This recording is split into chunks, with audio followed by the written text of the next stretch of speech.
Jums įdomu, kur aš dabar žvalgausi?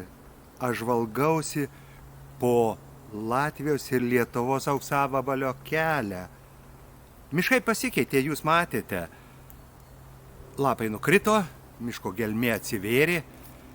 Dabar matai ne tik paprastus medžius, bet matai ir didžiuosius ąžuolus, kurie galbūt yra potencialios šių auksavabalių lervų, žinoma, vasarą ir suaugusiųjų buveinės. O labiausiai atkreipti dėmesį aš prašau visų į judesį apie šios medžius. O gal kažkas kažką paišo ant jų? O gal kažkam pasirodys, kad tie medžiai yra beverčiai, juk būna tokių kalbų. Taigi, išvydę bet kokį įtartiną judėjimą, iš karto praneškite Lietuvos gamtos fondui. Čia mūsų pareiga, mūsų vidinis reikalas.